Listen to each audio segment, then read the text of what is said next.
Hi, it's Wednesday, and we're having technical difficulties. We're having specifically equipment failure. The laptop stopped working. So, um, fair, whatever. I've read these stories already. I just did it on Facebook because I needed to find a quick solution. And so I'm going to read them again. So you guys get the benefit of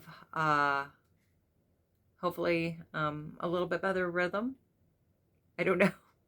We're going to try our best. I just appreciate you guys staying with me. This will not be live, so you'll be seeing what I was able to put together after. I really try to be careful with product placement and moving labels, because that's not even what's in this bottle anymore. That was 3 flavors ago, I think. But they're nice bottles. They hold up longer than regular water bottles. So anyway, yeah, so there's a lot going on, which I want to tell you guys about. Some of you have probably seen on my Facebook page that I'm going to be part of a new podcast, and I'm really excited about it. And it is called The Cozy Coven, and we start Thursday, October 16th, and it'll be every Thursday, 9 o'clock Eastern. It'll be on YouTube. I will have a link to it on my regular YouTube page. It is Forever Entertainment. I'm really excited for you guys to meet the other girls, and we're going to talk spooky stuff. Still kind of kicking around what we want to do for our first episode, but I think it's probably going to be a lot of bios, just kind of chit-chatting and talking about what we want to do with the podcast and where we want to go with it. So I think October is just the absolute perfect month to start doing that. I'm saying a lot tonight because I'm trying to regather my thoughts, and I apologize. But you guys have been here with me. You know how this goes. I should just stop apologizing. I am sorry, but okay.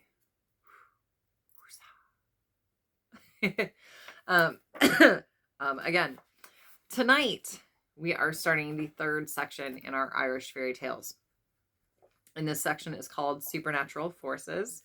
And I've been so excited, and I just am, it matched up perfect. And I know we've got a couple stories that we've skipped.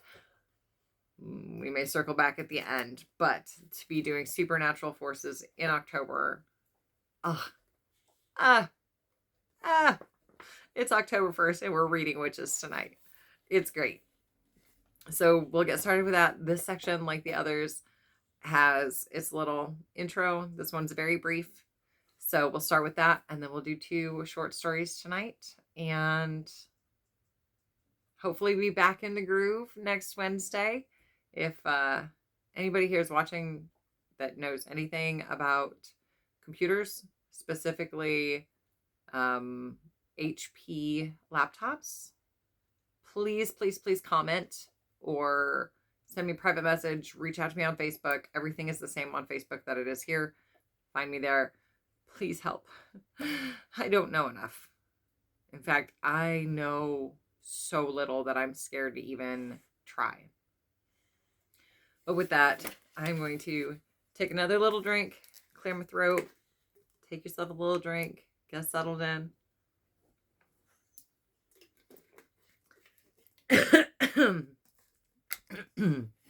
Excuse me. Yeah. So here we go. Supernatural Forces intro. Ireland has a long folkloric history involving witches, ghosts, and enchantment. Whether it's bewitched domestic items, such as the dancing pudding in The Pudding Bewitched, people being transformed into animals or objects, see Muraha, or spooky visitations from beyond the grave, the fate of Frank McKenna, the Beresford ghost, the idea of supernatural help or hindrance is a common theme in fairy tale storytelling. Often the purposes or morality of such interference is beyond our control or understanding, making the stories sometimes frightening and often entertaining, as in the memorable examples gathered here. So our first story tonight is called Bewitched Butter. Not far from Rathmullen lived, last spring, a family called Hanlon, and in a farmhouse some fields distant, people named Doherty. Both families had good cows, but the Hanlons were fortunate in possessing a Kerry cow that gave more milk and yellower butter than the others. Grace Doherty, a young girl who was more admired than loved in the neighborhood, took much interest in the Kerry cow and appeared one night at Mrs. Hanlon's door with the modest request, "Will you let me milk your Molly cow?" "And why would you wish to milk wee Molly, Grace dear?" inquired Mrs. Hanlon. "Oh, just because you're so throng at the present time." "Thank you kindly, Grace, but I'm not too throng to do my own work. I'll no trouble you to milk." The girl turned away with a discontented air, but the next evening, and the next, found her at the cowhouse door with the same request. At length, Mrs. Hanlon, not knowing well how to persist in her refusal, yielded, and permitted Grace to milk the Kerry cow. She soon had reason to regret her want of firmness. Molly gave no more milk to her owner. When this melancholy state of things lasted for 3 days, the Hanlons applied to a certain Mark McCarrion, who lived near Binion. "That cow has been milked by someone with an evil eye," said he. "Will she give you a wee drop, do you think? The full of a pint measure would do." "Oh, aye, Mark dear. I'll get that much milk from her anyway." "Well, Mrs. Hanlon, lock the door, and get 9 new pins that was never used in clothes, and put them into a saucepan with the pint of milk. Set them on fire, and let them come. Set them on the fire, and let them come to the boil." That's a completely different thing to be on fire. The 9 pins soon began to simmer in Molly's milk. Rapid steps were heard approaching the door. Agitated knocks followed, and Grace Doherty's high-toned voice was raised in eager entreaty. "Let me in, Mrs. Hanlon," she cried. Take off that cruel pot. Take out them pins, for they're pricking holes in my heart, and I'll never offer to touch milk of yours again." See, everybody can have butter. Everybody can have milk. It's really okay. Instead, witchcraft. Anyway, our next story is The Horned Women. A rich woman sat up late one night, carding and preparing wool, while all the family and servants were asleep. Suddenly, a knock was given at the door, and a voice called out, "Open! Open!" "Who is there?" said the woman of the house. "I am the witch of the one horn," was answered. I'd probably answer too.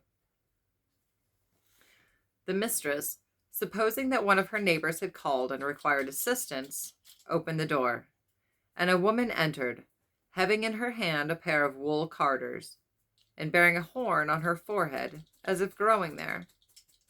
She sat down by the fire in silence, and began to card the wool with violent haste.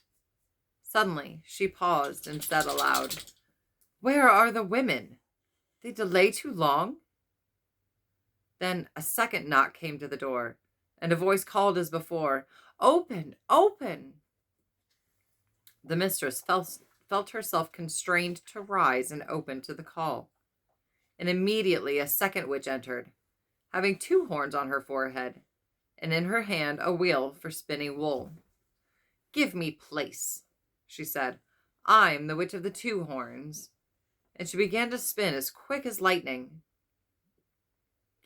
And so the knocks went on, and the call was heard, and the witches entered, until at last 12 women sat round the fire, the first with 1 horn, the last with 12 horns. Makes sense. And they carded the thread and turned their spinning wheels and wound and wove, all singing together an ancient rhyme, but no word did they speak to the mistress of the house. Strange to hear and frightful to look upon were these 12 women, with their horns and their wheels, and the mistress felt near to death, and she tried to rise that she might call for help, but she could not move, nor could she utter a word or a cry, for the spell of the witches was upon her. Then one of them called to her in Irish and said, "Rise, woman, and make us a cake." Then the mistress searched for a vessel to bring water from the well, that she might mix the meal and make the cake. She could find none. And they said to her, "Take a sieve and bring water in it." And she took the sieve and went to the well, but the water poured from it, and she could fetch none for the cake. And she sat down by the well and wept. Then a voice came by her and said, "Take yellow clay and moss and bind them together, and plaster the sieve so that it will hold."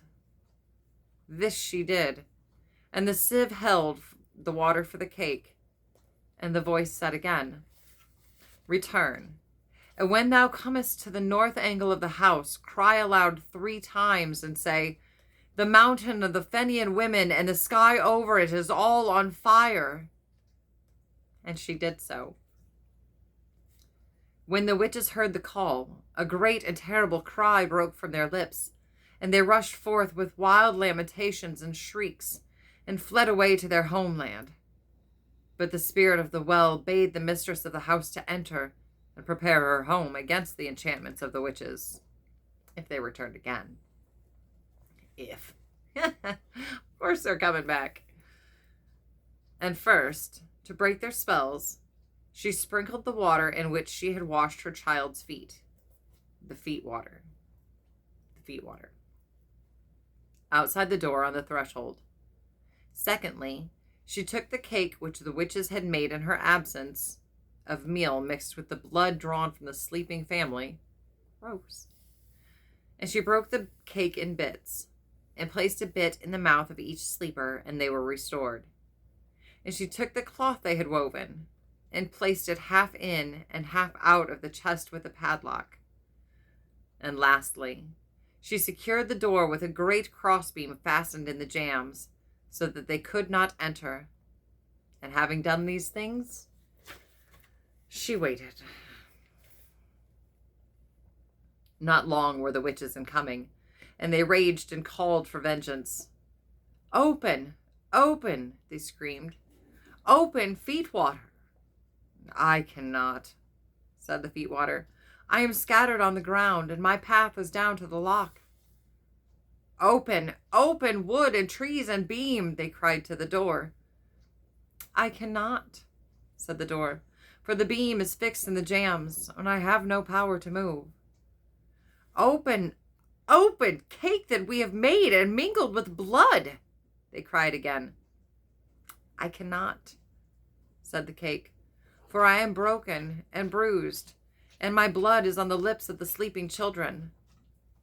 Then the witches rushed through the air with great cries and fled back to their home, uttering strange curses on the spirit of the well who had wished their ruin. But the woman and the house were left in peace, and a mantle dropped by one of the witches was kept, hung up by the mistress as a sign of the night's awful contest. And this mantle was in possession of the same family from generation to generation for 500 years. So those are our stories for tonight. Thank you so much for joining me. It's Wednesday. Where else would you be? Anyway, if you're watching this later, then of course you are. Why wouldn't you? We're having fun. Even on nights when I can't get it to work, it works. And you guys are here. And you watch it with me. And I appreciate you so much. And it's spooky season. So I am taking recommendations for haunted houses. Sorry, we have a Roxy dog. I am taking recommendations for costumes because I have a couple of things in mind, but I have so many pieces that we can kind of put a lot of stuff together. Nothing takes a little bit more than some RIT. Yes, RIT die. So yeah, shoot me a comment, shoot me a message on Facebook, wherever. Get a hold of me. I'll talk to you guys soon. Love you. Bye.